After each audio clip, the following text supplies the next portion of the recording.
mic will also double as your call button for the council or for the mayor to call on you. So there's two buttons on this mic. There's a person and then there's these three little dots. The only button you need to worry about is the person. So when you would like to speak, you press the button. And go ahead and everybody can push the button right now. As you can see, it lights up green. Green does not mean go in this case. Green means you're in line. Okay. When it's your turn to talk, the mayor will call on you and turn on your mic by pressing next on or mic on. Oh, She hi. Councilmember Cole. So when your light switches to red, It's time to talk. you're live, you can talk just fine. There is one exception to this. When we are doing a vote during a regular council meeting, Michelle has a feature that she can turn on and you'll all be able to turn on your mics when it's your turn to vote, and then that feature will go away when the vote is over and you go back to the queuing type system. It's going to take a little getting used to, but it does work really nice once we get there. Any questions? Councilmember Cole. You said we didn't need the three buttons, but what are they for? They don't do anything. Okay. You can push them, but it doesn't do anything. Okay. It gives you more time. All right, any other questions? Councilmember Stewart. So if someone's speaking, will we hear them You need through this speaker? When someone's speaking, you will hear them through the overhead speakers as well as the speaker in front of you. It doesn't work a whole lot because it's turned down on the speakers up here. It's also turned down on this bank of speakers up here. So if I, Carmen and Brad in the back there, they can hear me a lot better over the mic than you guys can over the mic because of where I'm standing.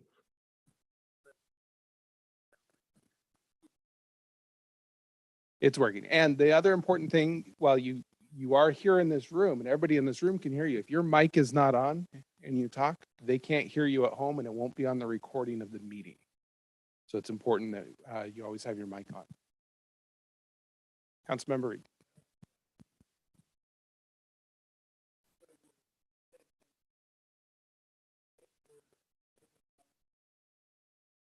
Make sure that your mic is red for it to be picked up and heard.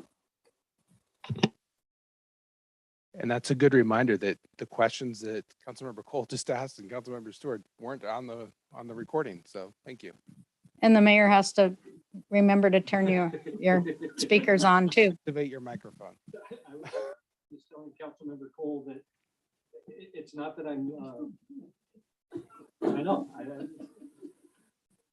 Kathy. Did you turn on past? There, so yeah, it definitely takes practice. But I was telling Councilmember Cole also that when you're in line, or if your name is called, you have to wait until it turns red before you answer. Absolutely. The way it's set up is only 2 of these mics can be on at any given time. And that's to avoid people talking over each other and also set up that queuing system that we used to have probably about 4 years ago. If you remember, some of you that were on council, there was a push button that lit up in front of the mayor of who would like to speak. This is the modern day version of it. And it's not a tap light like we had for a little while either. I kind of like the tap lights better. Okay, any other questions? Okay. Are we ready?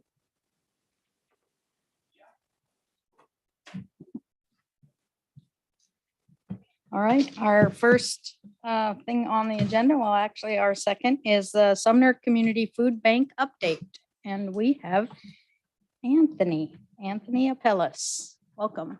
Good evening, Mayor Hayden, council members. It's a privilege to be before you tonight just to share the story of what's going on at the Sumner Food Bank. My name is Anthony Apellis. I'm the executive director, and there is a lot going on. So just think it's great to get before the body and just share. Let's go ahead on the next slide. So I want to start off with talking about, we went through a transformation last June in 2021, and we changed our operating model.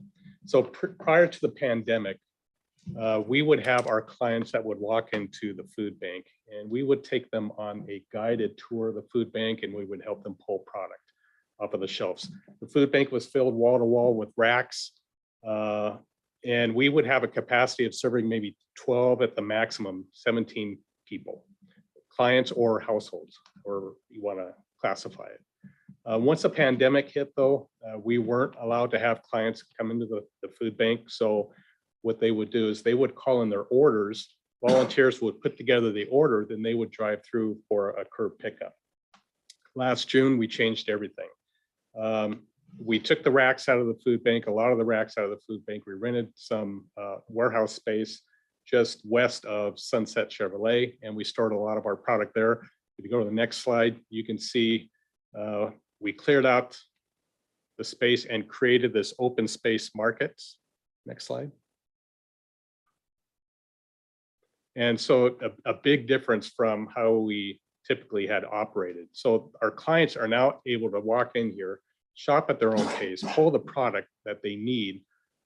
They're starting to, and we've had just an amazing response from our clients. I mean, they're bringing their children into the marketplace, and it really aligns with our mission is to make sure that when our clients walk in the front door, that they feel dignity, they feel respect, that there's equity and equal access to the products in the food bank. You know, it's not an easy decision to come to a food bank, but when they do, we want to make sure that they feel taken care of. And that's a friendly, warm environment to shop in. So really good positive feedback. Now, if you look at the middle image on the bottom, we also developed a community resource room. So understanding that our main product for our clients is food. We meet a basic need, but we also understand that they are on a journey of wellness, and that when they come to the food bank, that they may have some other needs.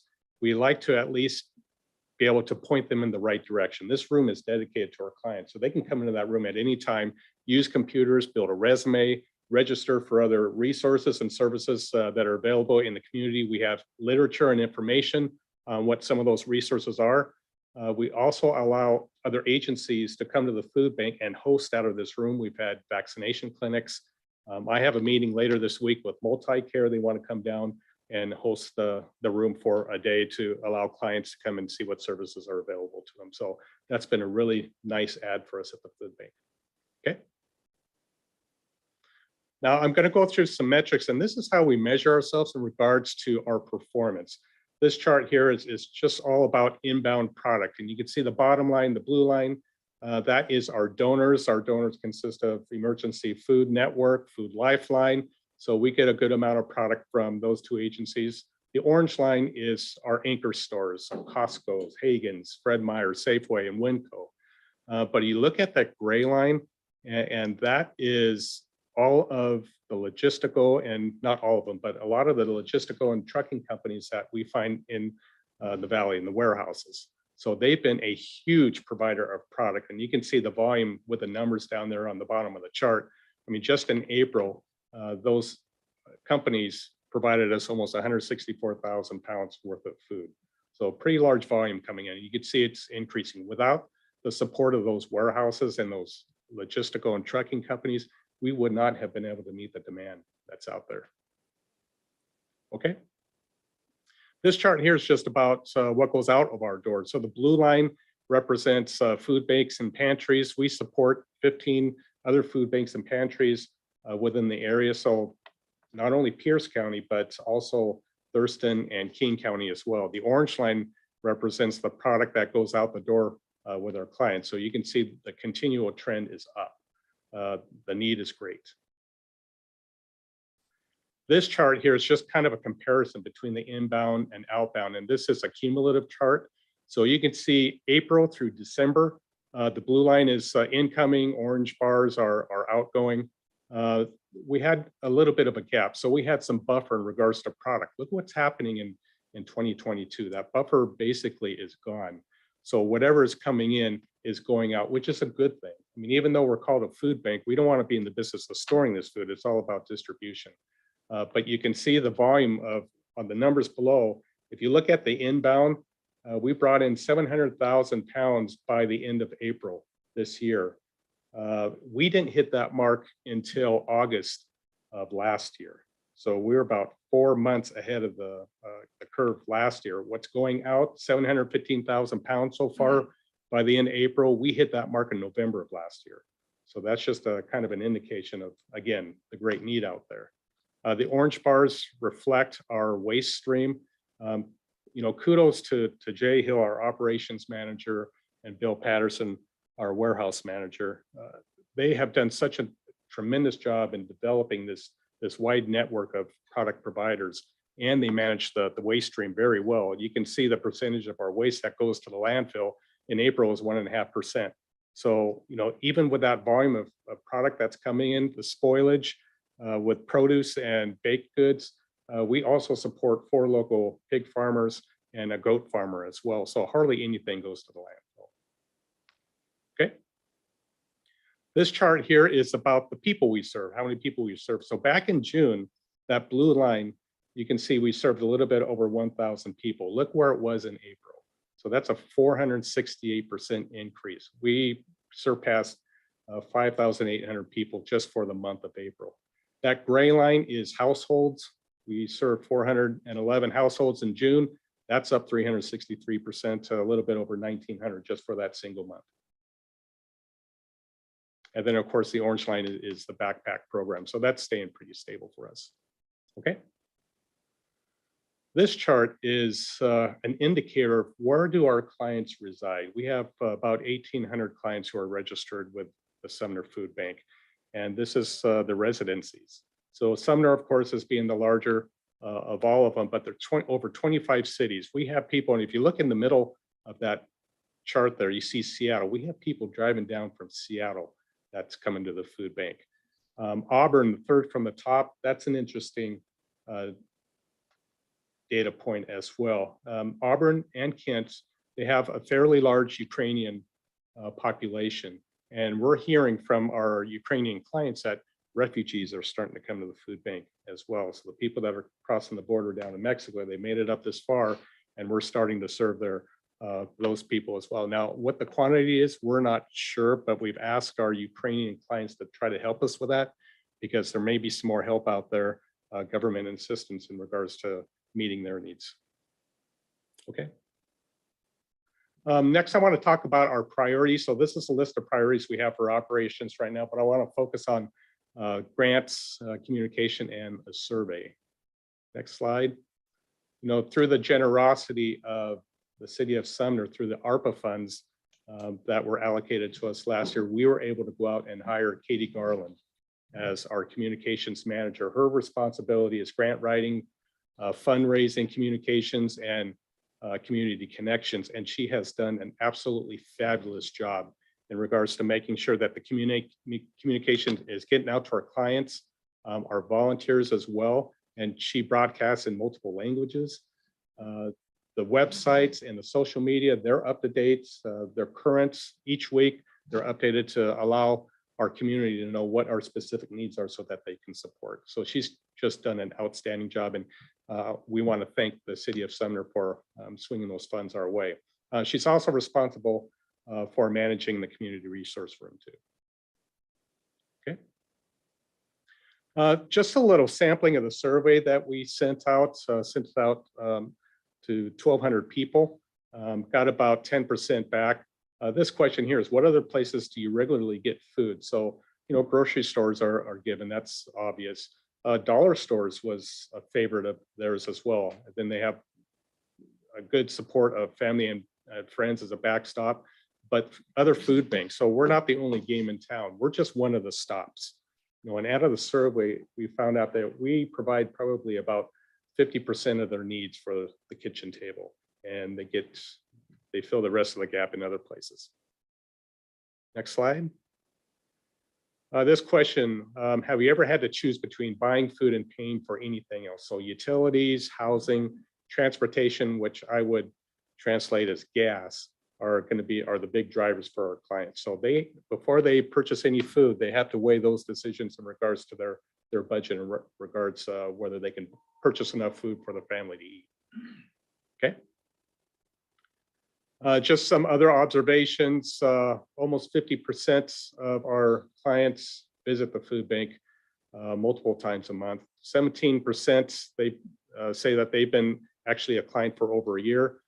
53% travel 6 to 20 miles just to visit the food bank. The next one, 82% feel choosing their own food is the most important feature of the food bank. So when we went to that open market style, we have had such a positive feedback from our clients. That was their number one favorite item. That's what brings them back. 58% worry that they'd run out of food. More than half of them feel their need from the food, or they feel half their need from the Sumner Food Bank. And then 75%, this one surprised me a little bit, 75% have not used SNAP benefits in the last 12 months. So to us, that's kind of a red flag.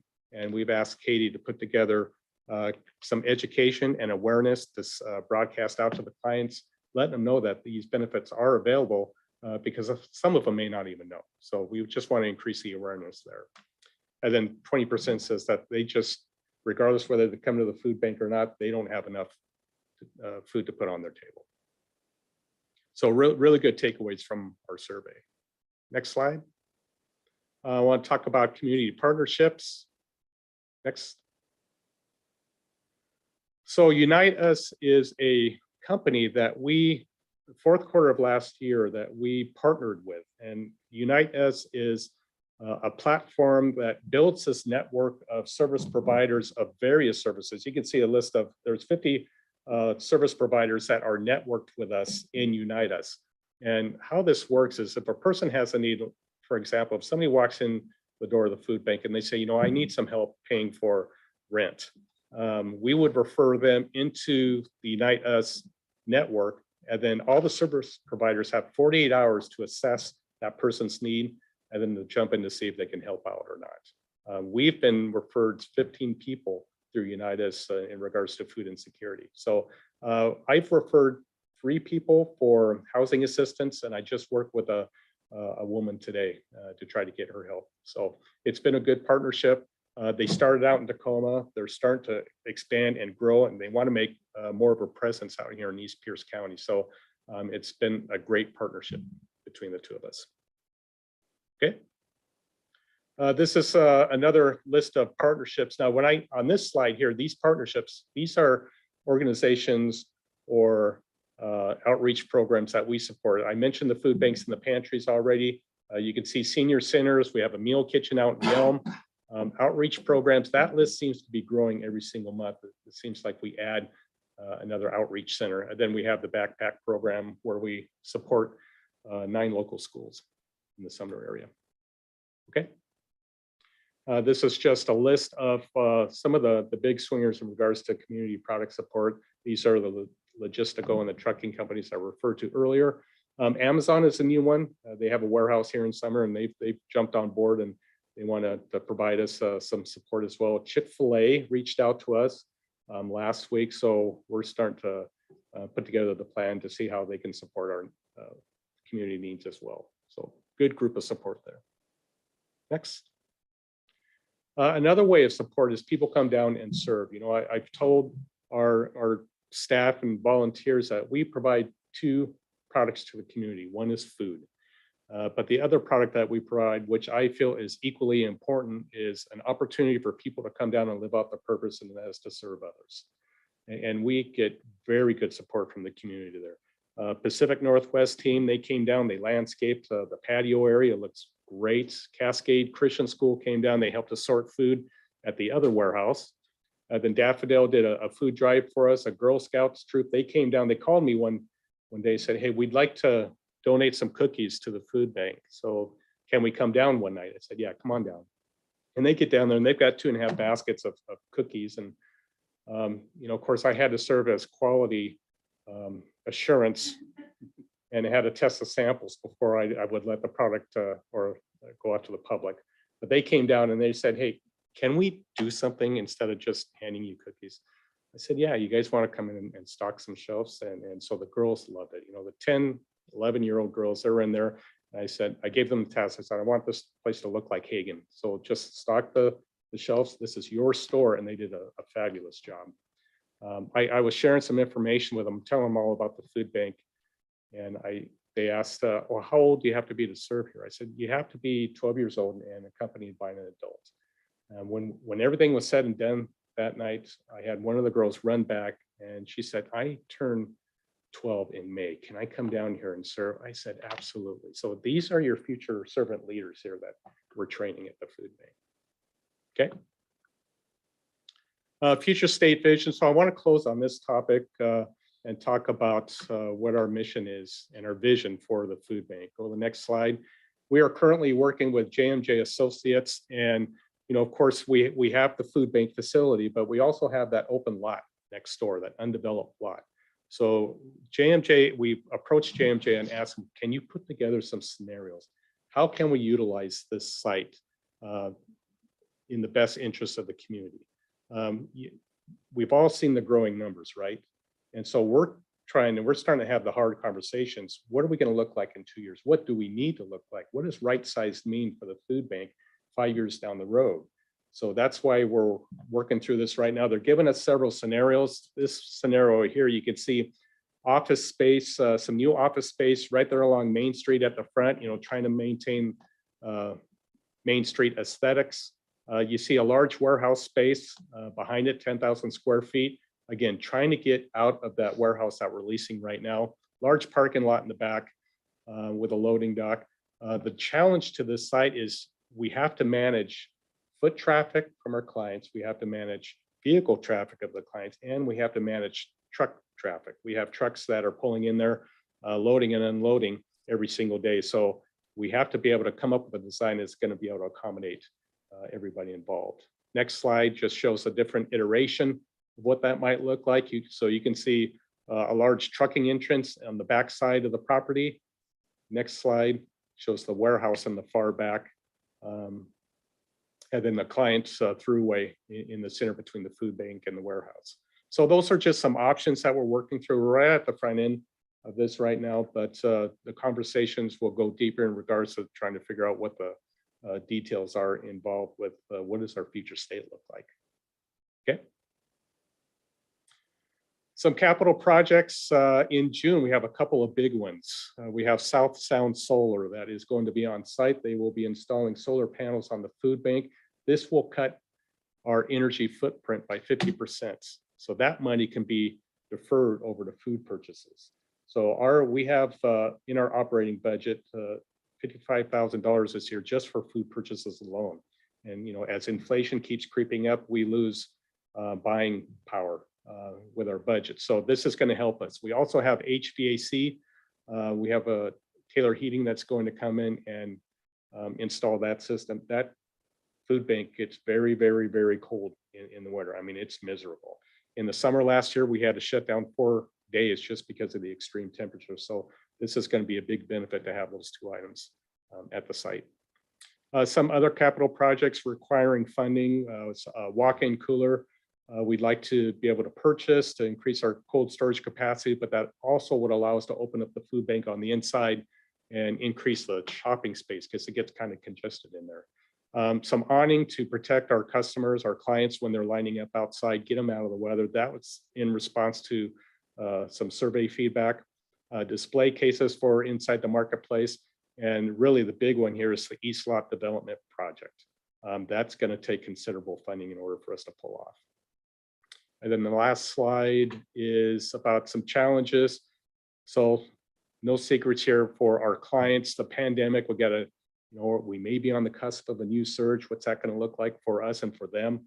High inflation is really starting to take a bite out of their budgets. I just read a business article today that it's costing people 40% more to put food on the table. And supply chain shortages. So to us, that translates to food shortages. And we are experiencing some of the same pain as well. Our ability to get food products is a little bit more challenged as it used to be. The challenges for the food bank is just meeting the growing demand.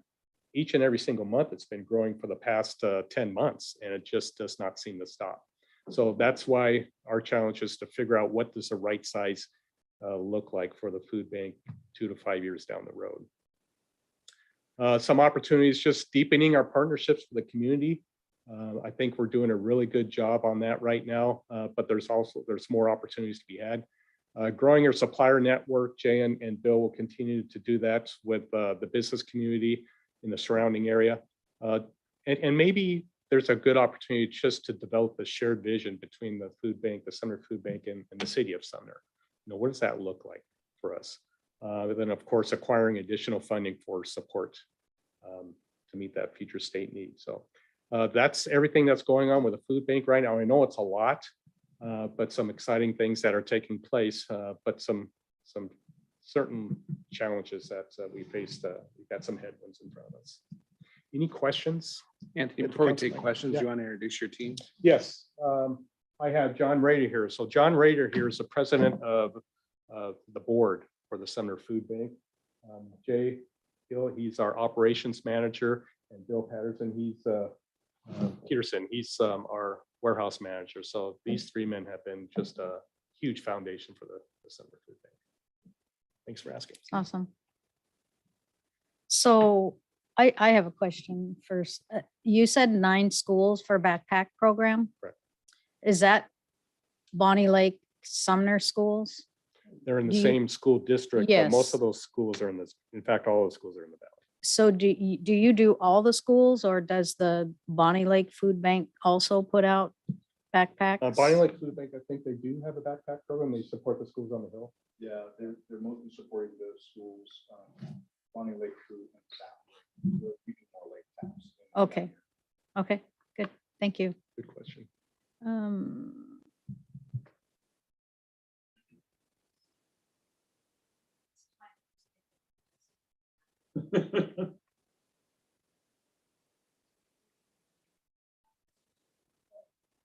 Thank you for that presentation. I've got a few questions. I hope you don't mind. How does a member of the community get permission to go and shop at the food bank? Yeah, so really good question. So registration is really simple, and we intentionally simple. So all they can call, but they have to come down and register. And what we ask for in registration is just name and contact. How do we reach them? Size of their household, and we ask them questions in regards to demographics.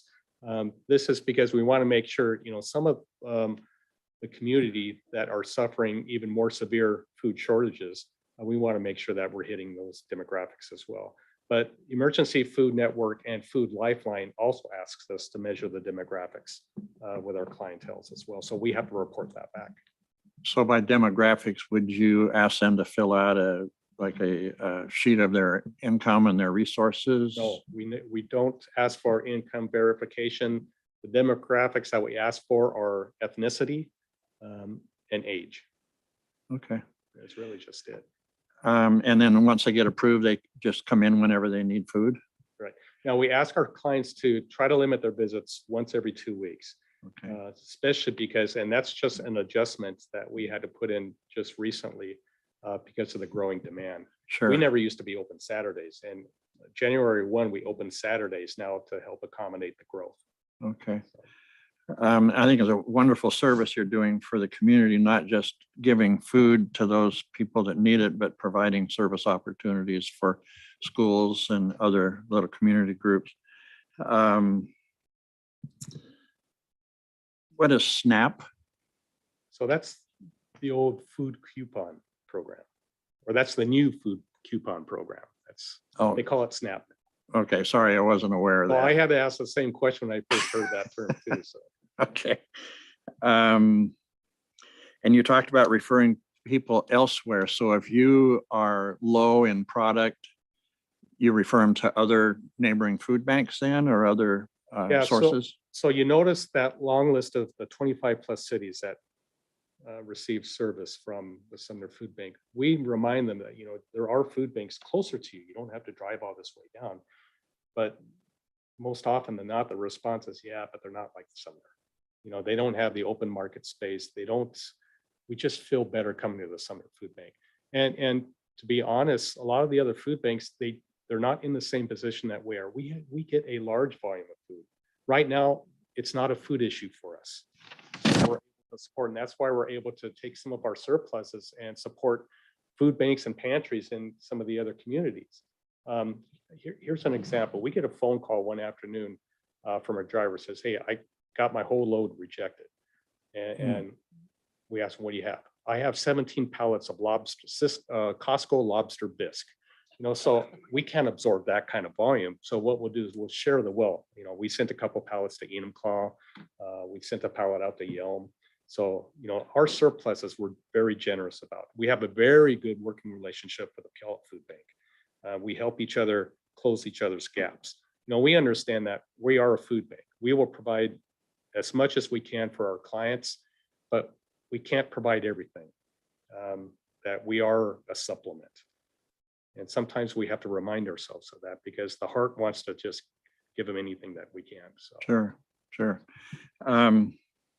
So I'm aware of a number of churches in our community that also provide assistance in the form of food. The Catholic Church has the food truck come in. I don't know for sure if that comes once a week or so. Do you support them? I mean, when a client goes to your place and then you see them in line waiting at their food truck, do you talk to them about that or Not what's so the much. I policy? mean, they're pretty self-sustaining, and I think they have a dedicated clientele base for St. Andrews. But there are occasions that we do support them.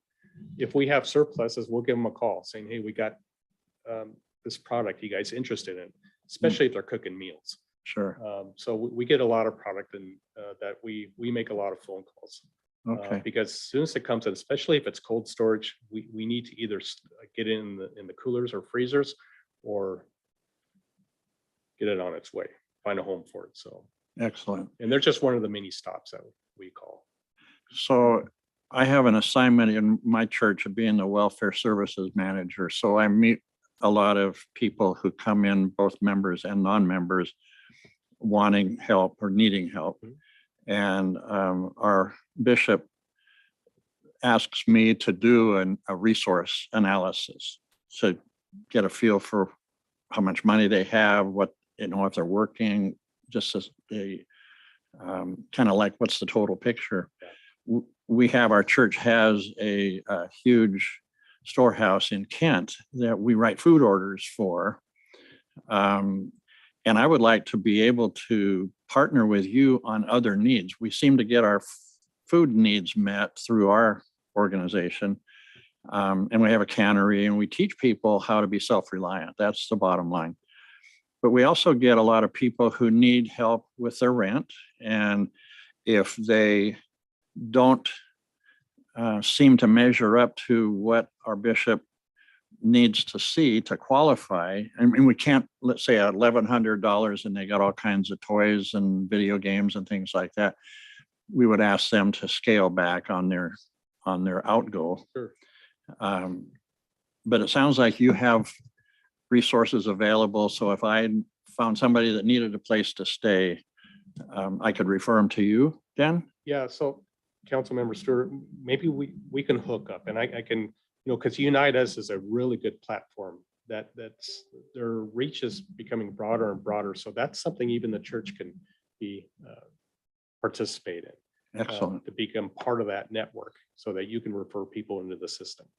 So Excellent. we can hook up and make that work for you. Great. I'd like to, if you're going to be here after we're done, I'll give you my card and we can communicate. We have tremendous support from the faith community.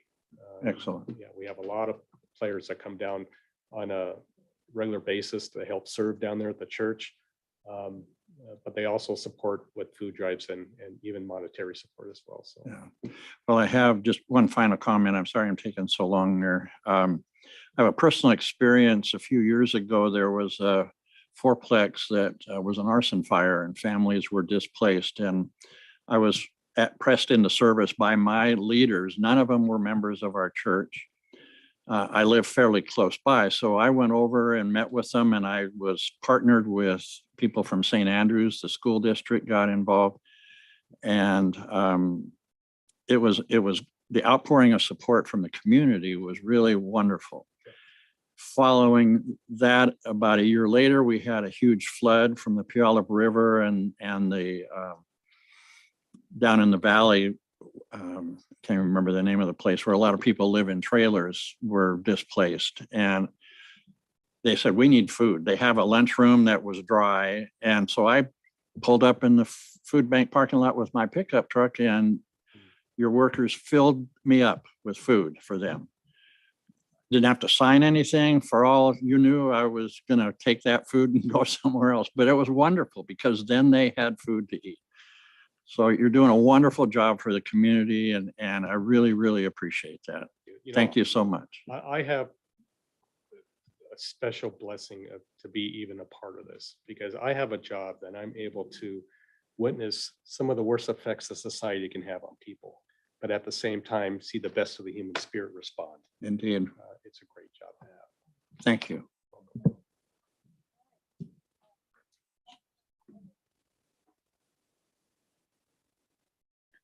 I think I can talk.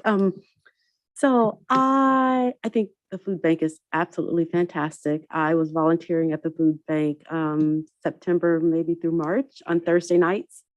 I served as the greeter. It was a lot of fun.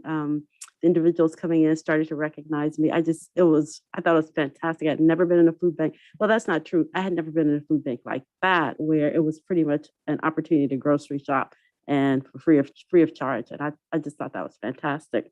So I have a couple questions about that.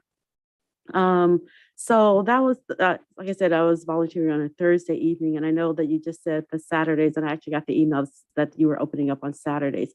How about any other evenings? Because what I heard, well, a lot of times a question was asked, are there any other evenings that you're open? So, we received that feedback also in the survey. They asked, we asked them, are the hours okay for you? And we had some feedback saying, no, I wish you could have more evenings or even expand the hours. The challenge with that is having a volunteer staff that will be able to accommodate those hours. Saturday was a little bit of a stretch for us, but we were able to make it work. Thursday night, we happen to have some volunteers that are willing to do that. It's something that we would have to step back and assess to see whether we have a strong enough volunteer base to expand the hours. So, yeah. Okay, I would suggest you just maybe put the call out for one other additional day. Okay. And so you also mentioned the backpack program, and I think that those are e-kits. Or is that one in the same? I don't think so. No. I'm Okay, not so they're different. familiar with that term. Okay, e-kits, I've actually handed those out, and typically it was individuals on bicycles who would come by, and it was a black package of something. I never looked inside. Oh, e-bags. E-bags, okay. Yes. So the e-bags, and thanks for asking. That is for our clients that are homeless. So Okay. these are e-bags, emergency bags. So these bags are filled with food items that have easy access, pop-off tops. We put in hygiene items in the bag, and we pre-stock those because we know we're going to get some walk-ins.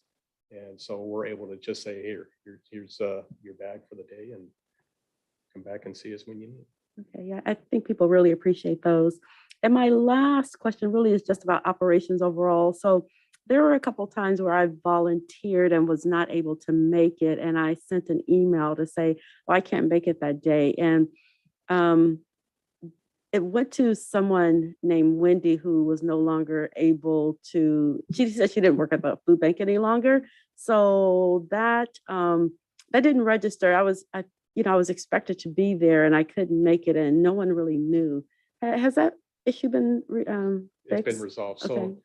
all of our communications goes through what is called Oasis. So it's a software program that tracks registration, but it also allows us a communication platform. So we can broadcast messages out to every single client, every single volunteer, and then they can respond. And we have Jerry Schwartz as our administration manager. And so he takes care of those communications. So Excellent. they shouldn't have that issue. All right, thanks.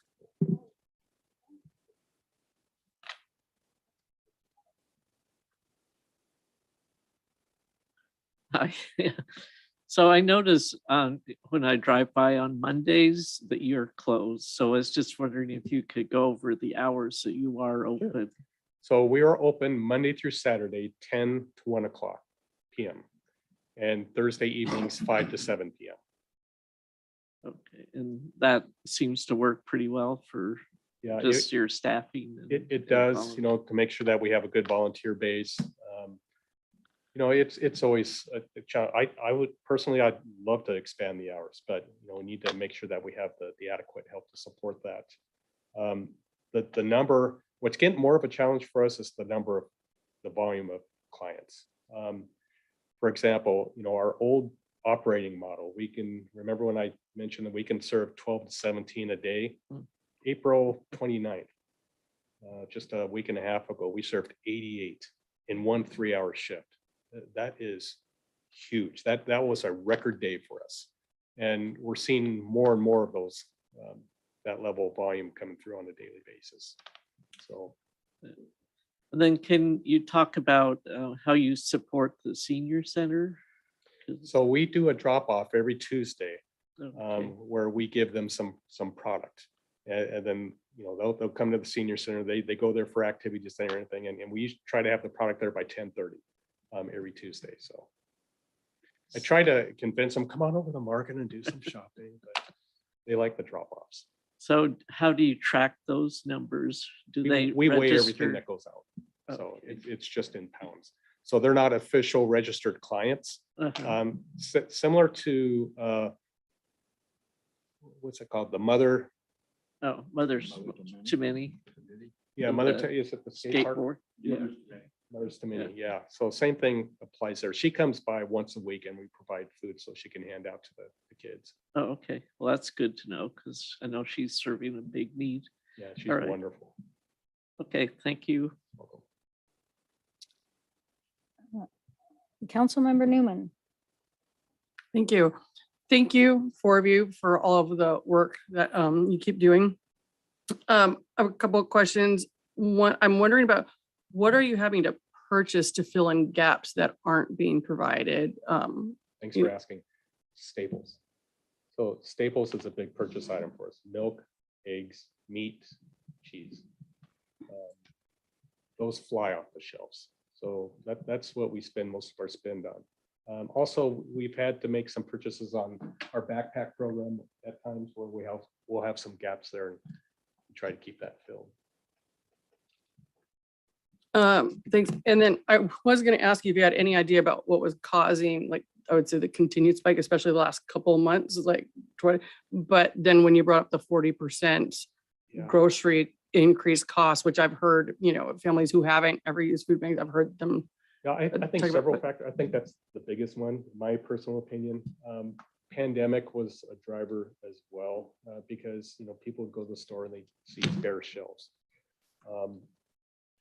But I really think, I think the list of those 25 cities is testimony to this as well. They just like the way that we operate down there in regards to an open marketplace. They're respected when they would come in the door. Again, it's nice seeing the children come in with their mom or their dad or their grandparents. I think those are the three big reasons why I think they come down. We see a continuing growth in our clientele base.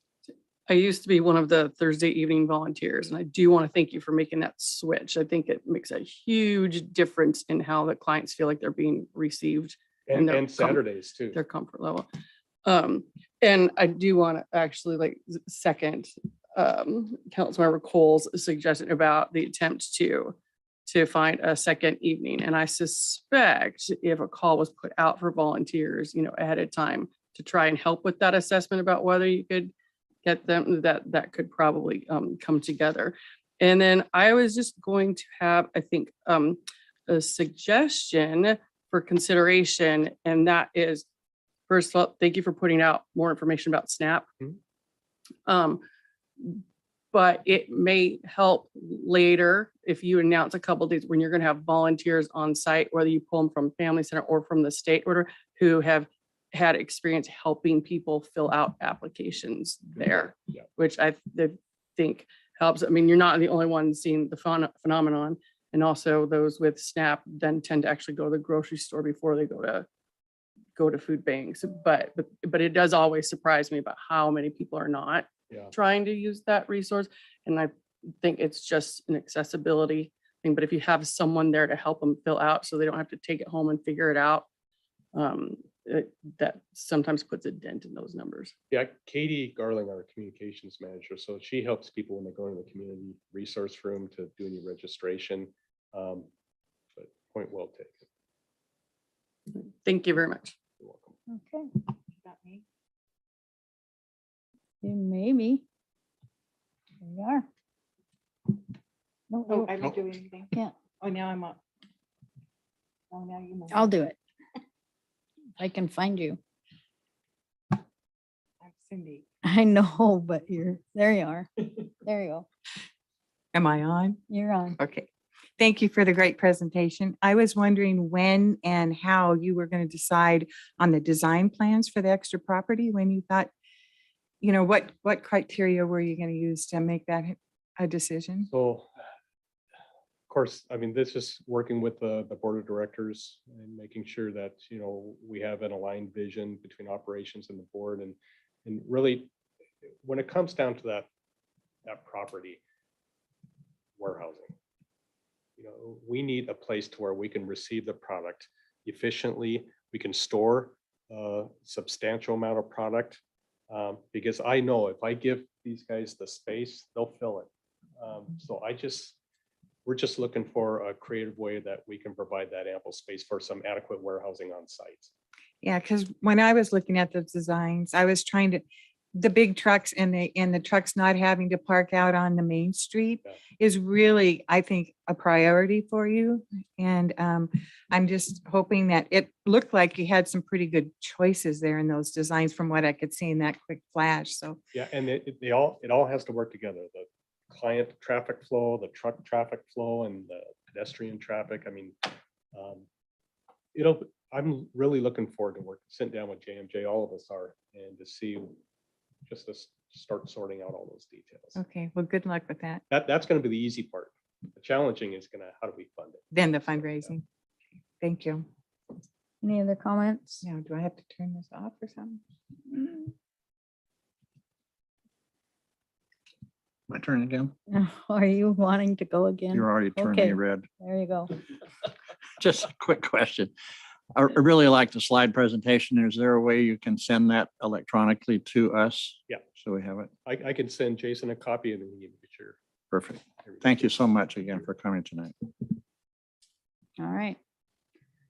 Okay.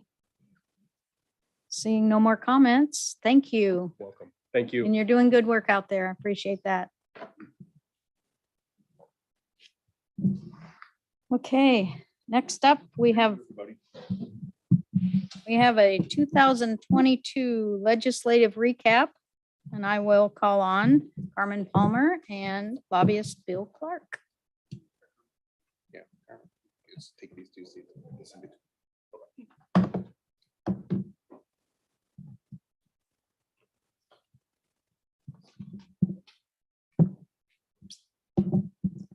You, Mayor and Council.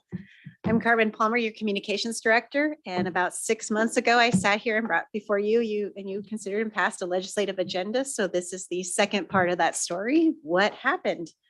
I'm going to introduce and then I'm going to get our slide show up on the screen, but Bill Clark, our lobbyist, I know you've heard and seen him before, but you haven't seen him in person, as we haven't in a really long time. So I'm going to pretty much let Bill take it over, and then Chief will also add a few things when we get to the police section. But that's the plan for today. Other than I just wanted to thank Bill for working with us for another session. He continues to help us out a lot and deliver good results out of Olympia for Sumner. Great. Do I need this closer to me? Carmen could get it queued up. Good evening, Mayor and council members. I'm Bill Clark, and I'm based in Olympia. And so I represent the city and other clients in the state legislative process. So we're going to go through, as Carmen said, kind of where we started going into the session, and then kind of how we ended up, and then also kind of what we're looking for over the interim and going into next session. So do you want to do any preliminary comments? No, other than I appreciate you talking about how it is cyclical. So this isn't as much on closing of 22 as the start of laying the groundwork for 23. So keep that in your head as we're going through each item. Great. I'll kick it off and then we're happy to take questions. So. So these were the three main priorities you passed for 22. There was also a few other items that we did quick updates about, but these were the three main heads. So we're just going to go through each of them quickly. So the first one was fund key transportation projects, an item near and dear to Sumner's heart. So on the transportation side, we have a number of major projects, right? The Stewart Road Bridge is one, 166th is another one. There was a transportation package passed this year for the first time in a number of years. That package largely consisted of projects that had already kind of lined up over the last 5 to 7 years, and including a fair amount of funding for major kind of mega projects that had significant cost overruns. I think as folks know, capital projects, especially transportation projects, are coming in, 20 to 40% above budget. So the one funding item we were able to get was to retain $500,000 that was originally allocated for the Traffic Avenue project, and to get amendments to both the Senate and House transportation budgets when they were on the floor to keep that money and to reassign it to the 166th project. So sometimes if you don't use your money, it's kind of a use it or lose it situation. Senator Fortunato did a specific amendment for Sumner on the Senate floor. Rep. Robertson did one for the city on the House floor, and that enabled us to basically refund that money to a different project. So.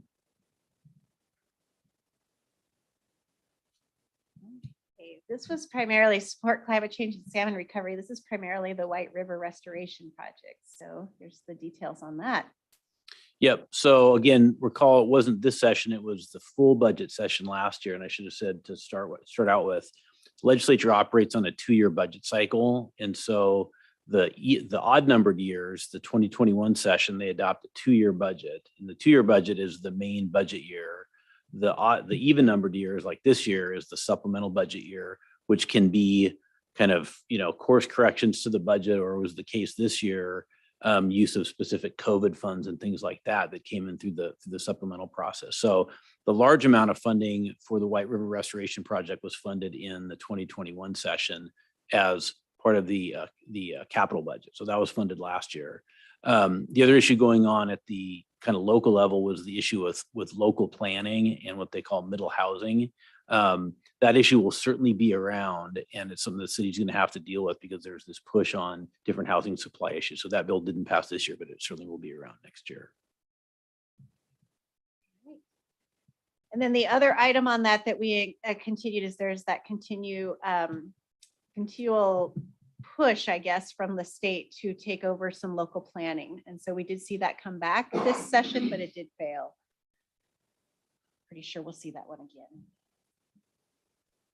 Okay, continue police reforms that improve safety. Oh. Can you hear me? So as y'all know, in 2021, the legislature passed some pretty significant police reform laws that had some unintended public safety consequences. So the legislature during this short session, with a lot of lobbying from WASPIC and AWC and WAPA and WASAMA, and we really tried to get the officers and the communities the tools they need to be able to proactively police in their community. So a couple big ones, 1719 passed, and that is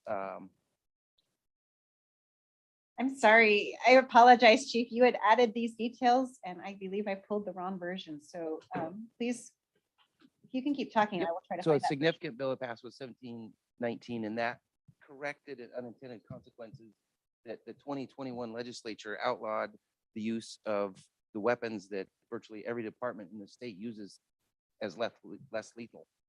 So either 40mm launchers that do Nerf balls, or we use 12 gauge shotguns here. By definition was illegal. It was a military weapon. So for almost a year, we did not have the ability to use less lethal munitions, when the legislature clearly intended that law enforcement would resort to less lethal munitions or tactics when appropriate and available. So anyway, so that was a big fix. Two other bills, it was kind of awkward. 2 bills amended the same RCW, which pertains to law enforcement officers' ability to use physical force. So it's RCW 10-120-020, and two different bills corrected different aspects. First was House Bill 2037. That included some key clarifying definitions, where the prior legislative bill 1310 didn't define physical force. So that kind of left that open. So this bill corrected that, further corrected what necessary means. And this allows officers to use force. Before, there was basically three scenarios: to effect an arrest, to make an arrest, to prevent an escape, or to prevent an assault. And it was based on a probable cause standard. Officers did not have the ability to do investigative detentions, to stop someone from fleeing on foot. Also another pursuit bill, we couldn't stop people fleeing in a vehicle. And it was very, very restrictive. This bill brought back, again, to be able to prevent an escape, effect an arrest, and also prevent a person from fleeing a stop that's a lawful temporary investigative detention, having give notice that they're not free to leave. That was an important tool that law enforcement officers need to do their work in the community. And then House Bill 1735 told you how restrictive use of force bill in 1310 was. Law enforcement officers oftentimes are called upon to discharge duties that are not always making an arrest, doing an involuntary commitment, transferring someone for treatment, take a minor into protective custody pursuant to a court order, or sometimes we'll remove a child if their safety is at risk, or a runaway that's outside of their parents' custody without their permission, to execute or enforce a court order, doing a search warrant, exercising oral directive by a judicial officer, taking someone into custody in a courtroom. It's not based on probable cause of a crime, it's based on a court order. These are all the various things that we ask officers to do. But they didn't have the ability to do it under 1310. Sheriff's deputies do civil eviction. Not everybody's, that's potential use of force where somebody has to be physically removed from a property under a court order. So there was a number of these that were specifically enumerated to amend RCW 10-120-020. And then as far as the legislature also made their intent that it's not an exhaustive list. Officers may also perform life-saving measures to perform community caretaking functions. It's also a critical aspect to their job. Then there was a few other minor corrections. But what didn't get fixed, and this was a big one, Mayor Hayden, myself, a number of chiefs all provided input and testimony to, was Senate Bill 5919 that would have corrected some of the over limitation of police pursuits. That passed through the Senate. It went to the House. It was substantially modified to the point the Senate could no longer concur. So it died. So we didn't see any fix there. Last session, there was some hasty legislation that passed the House that addressed the Blake decision, which held our current unlawful possession of controlled substance statute was void or unconstitutional. And so that required 2 referrals and made it a misdemeanor for possession of hard drugs, what we would consider narcotic drugs.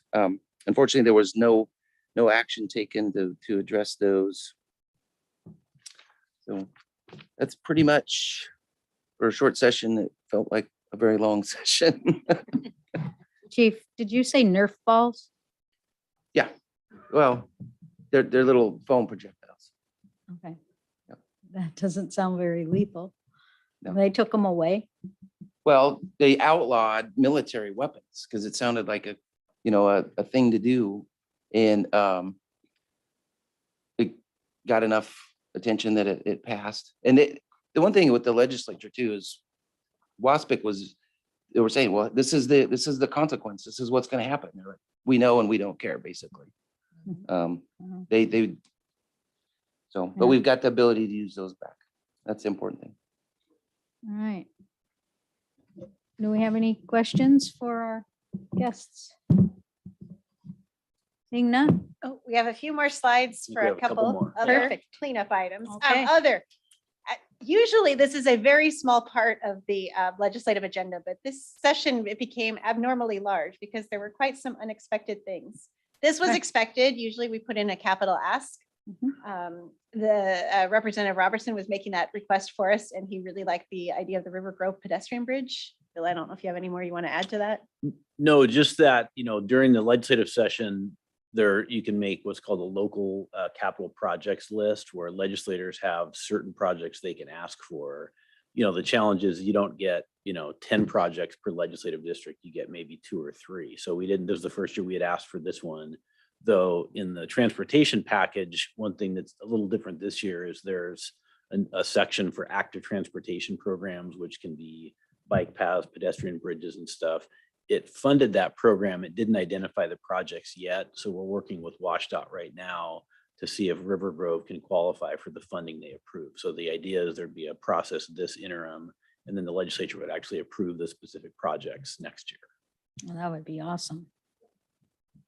All right. This was also quite the session of surprises, things we didn't even see coming being added, particularly at the last couple of days. It felt like Bill probably knows better, but going through a couple of these, I don't know if you want to, or. Sure, I can touch on 5155 dealt with prejudgment interest. And what that meant was that if you were in a lawsuit, the defendant could end up paying interest even before the judgment occurred. Interest would accrue from the date of the incident, even if the defendant didn't even know about a lawsuit yet, even before a lawsuit was filed. So whether it was medical malpractice or litigation against local governments, the insurance community reacted very negatively.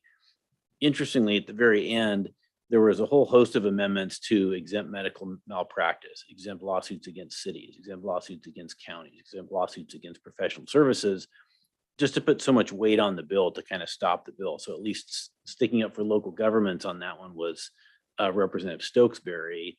It's a increasingly popular item with the Trial Lawyers Association.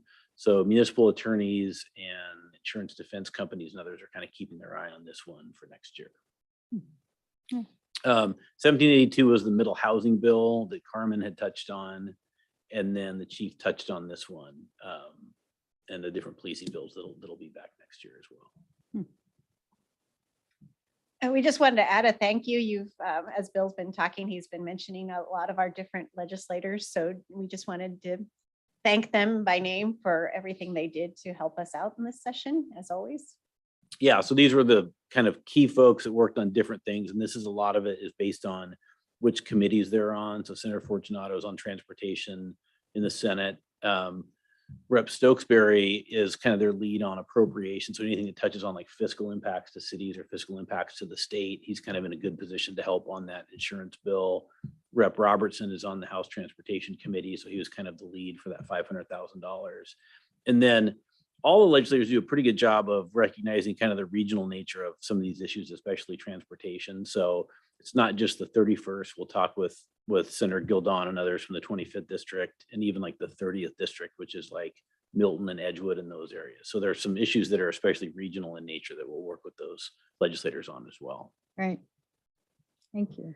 And then looking ahead, as I mentioned, this is the foundation for heading into 23. So as you hear things, these are the ones we expect. We will keep our ear to the ground as you hear things in different committee meetings or throughout your daily activities that help us expect the unexpected. Let us know, because we believe when we see you again in another 6 months to talk about the 23 agenda, we will have to be focused on exactly what Sumner needs, but also flexible to be able to respond to some of these things that this session we did not see coming. Yeah, and I'll just add that any of these are kind of works in progress that we'll see how they develop over this interim, with, I think, the idea that as we've done the last couple of years, the local government associations, whether it's WASPIC or AWC or the counties association, they'll take the lead on some of the overarching statewide issues. And then we'll try to identify kind of Sumner specific issues that, if we don't work on them, nobody else will, and really prioritize Sumner specific stuff. and then support some of the overall statewide issues as well, but kind of figure out the issues that are most important to us. Okay, good. Councilmember Newman.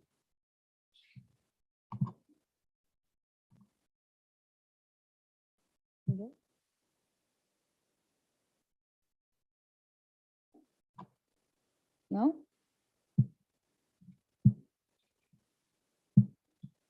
There we go. Thanks. Congratulations, Chief Maricki, on some improvements. I was starting to get worried about whether they were gonna get to any of them. I'm looking forward and curious about, as we go forward into next year, more specifically, what additional changes that you think we need to kind of correct some of the overcorrections that they did the first time. I have a question about the transportation piece. Just to make sure that I'm not losing my mind, didn't Sumner benefit at least with 7 million for 162 interchange in the transportation package that was approved? Which, Yeah, that was funded in the transportation package. okay, so I didn't see, I don't think I saw it on this. Hopefully, if it's designed right, will help improve cut through traffic from Ording going through Sumner, like as they try to dodge 167, but knock on wood. But anyway, okay, I wanted to make sure that didn't get cut somewhere. Okay, thank you. Councilmember Hochstetter.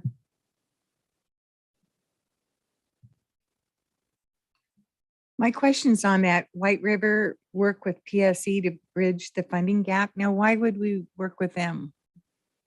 You want to take Maybe that one or you want me to? So right now, that is the reason why we are not funded. We were completely funded. We got an updated estimate from PSE on the cost of moving some of the transmission lines, and it was significantly higher, about $23 million, about $16 million delta that we're trying to make up. So we are working with them to find solutions to bridge that gap. And if we're unable to bridge that with PSE, we'll be going back to our other project partners to help close that gap. So do they have wires that run under the bridge, or are they under the water? Is that what you're talking about? Where something of theirs needs to be moved for us to be able to do that project? Correct. These are transmission lines that run through the south end of the old golf course, as well as the agricultural land further to the south, where our restoration project will be going. Okay. All right. Well, thank you. Councilmember Reed. Thank you, Mayor. I just had a question. You'd mentioned that Representative Robertson was interested in the pedestrian bridge. Was that as request legislation from Sumner, or is that he's just interested in the project and wants to see it move forward? When we got this is why having some help assists, we actually gave him a couple of the capital projects we were working on to see which one he could really champion. And that's the one that sparked. So we kind of narrowed it down to 3. And then that's the one that really sparked with him. Now, if that goes in as a request, does that can then compete with 166 and 162 for the same funds, or is that a separate, being a pedestrian bridge, is that a separate funding mechanism? At least as to this session, it didn't compete because the River Grove was submitted as part of the capital budget, whereas 162 and 166 would be in the transportation budget. So, and I think he thought River Grove was a good one to raise this year because of the chairs of capital budget are very outdoor recreation minded. They like trails, they like bike usage, they like walking. And so he thought that would be potentially a good one to bring in. And also just some of the way that the local community projects process works is sometimes you raise it the first year to kind of set it up for the next year. And again, the full budget next year is going to be the 2023 budget. So he thought that one would at least be the best one to raise. In capital or in transportation? In capital. Okay. Yeah. Okay. Even though, I mean, and that happens sometimes, you'll kind of bounce around and say, well, we asked for it in capital, we didn't get it, but now we're coming back around with WashDOT to try to get it funded in transportation. So sometimes you can fund them in either of those 2 budgets. Okay. Yeah, I was just cautious that if it were to end up in transportation, that it would then become competitive with the other projects that may or may not have different priority levels. Yeah. Great. Thank you. All right. Thank you Thank very you. much. Thank you. All right, moving on, we have no executive session. City administration report, Thank you, Mayor. I have no report tonight. no report there. Agenda setting, any council meeting agenda items on there? Oh, Mr. Reed.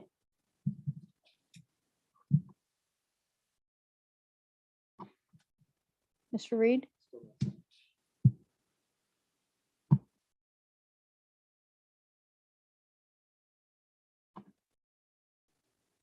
Well, I guess you don't have anything then, do you?